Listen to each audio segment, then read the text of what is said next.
1월 5일 월요일. 말의 힘. 노시보 효과라는 흥미로운 현상이 있습니다. 약효가 전혀 없는 약을 주면서 두통을 유발하는 약이라고 말하자 실제로 많은 사람들이 두통을 호소했습니다. 약 때문이 아니라 부정적인 말이 먼저 마음에 그림자를 들이우고 그 그림자가 실제 고통의 형태로 나타난 것입니다.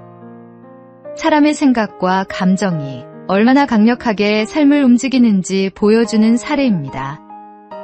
반대로 칭찬과 인정은 마음의 온도를 바꾸는 힘이 있습니다. 부정적인 감정은 사고의 폭을 좁히지만 따뜻한 말 한마디는 닫힌 마음을 열어 새로운 가능성을 보게 합니다. 작은 격려가 한 사람의 용기를 다시 세우고 미처 보지 못했던 해답을 끌어올리는 힘이 됩니다. 인정받는 사람은 자신을 귀히 여겨주는 이에게 마음을 내어주고 맡은 자리에서 기꺼이 최선을 다하며 예상 이상의 열매를 맺습니다. 새해를 시작하는 지금 우리의 입술이 닫히기보다 따뜻하게 열리면 어떨까요? 칭찬과 인정의 말이 가정과 교회와 일터에 흐를 때 하나님은 그 말들을 통해 새로운 관계와 회복의 길을 여시고 서로를 밝히는 은혜를 주실 것입니다. 오늘의 말씀. 무릇 더러운 말은 너희 입 밖에도 내지 말고 오직 덕을 세우는데 소용되는 대로 선한 말을 하여 듣는 자들에게 은혜를 끼치게 하라. 오늘의 만나. 오늘 주변 사람에게 따뜻한 격려와 인정의 말을 건네보십시오. 그 말이 누군가의 삶의 빛이 될 것입니다.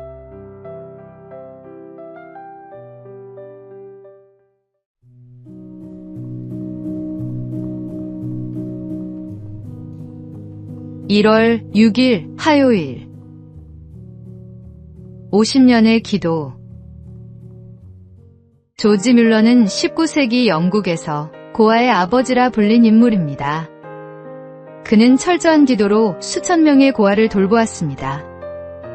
하나님을 의지하는 그의 삶은 많은 이들에게 도전이 되었는데 그가 가장 오래 끌어안고 기도한 제목은 고아원이 아니라 하나님을 떠난 5명의 친구였습니다.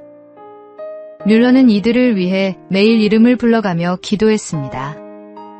수년이 지나 3명이 하나님께 돌아왔지만 2명은 여전히 변화가 없었습니다. 사람들은 이제 그만해도 된다고 말했지만 그는 포기하지 않았습니다. 하나님께서 응답하실 때까지 기도하는 것이 믿음입니다. 그리고 오래 기다린 기도의 열매는 놀라운 순간에 나타났습니다. 4번째 친구는 뮬러가 죽기 하루 전에 회심했고 마지막 친구는 그의 장례식에서 마음이 열려 예배 후 하나님께 돌아왔습니다. 뮬러는 이 2 사람을 위해 무려 50년 동안 기도했습니다. 그는 생전에 응답을 다 보지 못했지만 하나님은 기도를 결코 땅에 떨어뜨리지 않으셨습니다. 기도는 결과를 당장 보지 않아도 하나님께 맡기는 기다림입니다. 하나님은 우리가 포기하지 않는 한 가장 선한 때에 반드시 응답하십니다. 오늘의 말씀. 쉬지 말고 기도하라.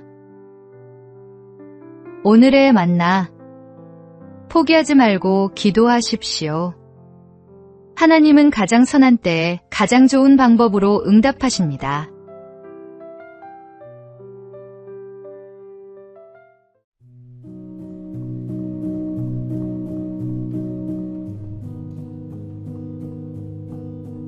(1월 7일) 수요일. 옷과 아이들. 어떤 사람이 먼 여행을 떠나며 종에게 당부했습니다. 내 아이들을 잘 돌보고 아이들의 옷도 잘 챙겨라.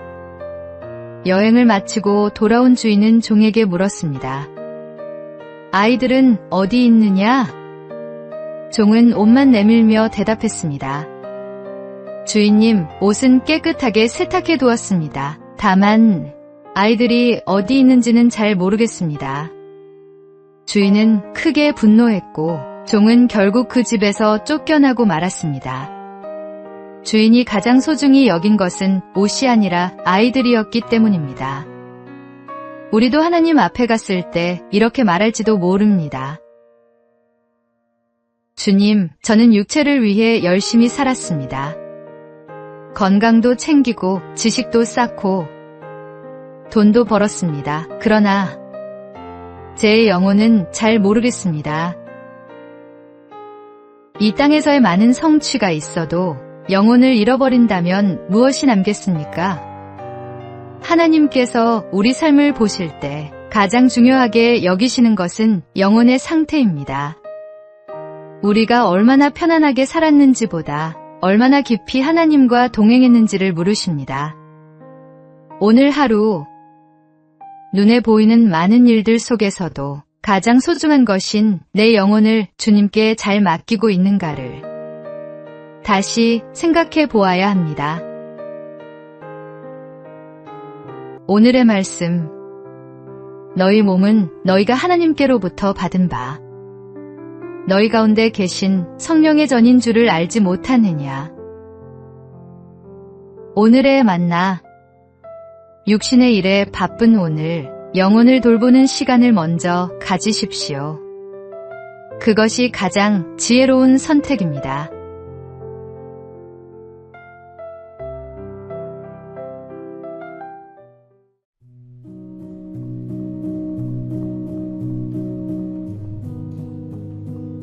(1월 8일) 목요일. 누구의 편인가? 미국 남북전쟁이 치열하게 전개되던 시기, 북군이 전세에서 밀리자 교회 지도자들이 링컨 대통령을 찾아왔습니다. 그들은 하나님이 우리 편에 서 계시기를 바랍니다라고 말했습니다. 그러자 링컨은 단호하게 대답했습니다. 나는 하나님이 우리 편이든 아니든 관계없습니다. 모두가 놀라며 의아해하자 링컨은 이렇게 덧붙였습니다. 나는 하나님이 우리 편이냐가 아니라 우리가 하나님 편이냐가 중요합니다. 우리는 종종 하나님을 우리 편으로 만들려고 합니다. 내가 원하는 방향으로 하나님께서 일하시기를 바라고 내 기도가 응답되기를 원합니다. 그러나 하나님께서는 편을 가르시는 분이 아니십니다. 중요한 것은 우리가 하나님의 뜻에 얼마나 합당한 마음과 모습으로 살아가느냐 하는 것입니다. 링컨의 지혜는 신앙의 본질을 보여줍니다. 우리의 기도가 주님, 제 편이 되어 주세요가 아니라 주님, 제가 주님 편에 설 수 있게 하소서가 되어야 합니다. 하나님의 마음을 구하고 그분의 뜻을 따라 살아갈 때 우리의 삶은 진정한 의미를 갖게 됩니다. 오늘의 말씀. 너희에게 인내가 필요함은 너희가 하나님의 뜻을 행한 후에 약속하신 것을 받기 위함이라. 오늘의 만나. 내 뜻이 아닌 하나님의 뜻을 구하며 그분 편에 서는 삶을 살아가십시오.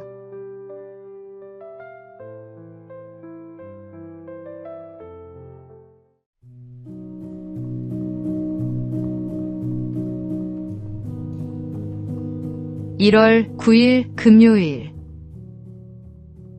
5127번째 시도. 오늘날 세계적인 혁신 기업으로 알려진 다이슨의 창업자 제임스 다이슨은 처음부터 성공한 사람이 아니었습니다. 그는 기존 청소기의 먼지 봉투 구조가 비효율적이라는 문제를 발견하고 봉투 없는 진공청소기를 만들겠다는 꿈을 꾸었습니다. 하지만 그 과정은 짧지 않았습니다. 그는 무려 5년 동안 5126개의 프로토타입을 만들며 실패를 거듭했습니다. 주변에서는 이 정도면 포기할 때가 됐다고 말했지만 그는 매번 설계를 고치고 테스트하며 개선했습니다. 그리고 마침내 5127번째 시도에서 혁신적인 청소기가 완성되었고 이후 다이슨은 세계적인 브랜드로 성장했습니다. 다이슨의 성공 요인은 단순한 운이 아니었습니다. 첫째, 장기적 투자로 시간과 노력을 꾸준히 쏟아부었습니다.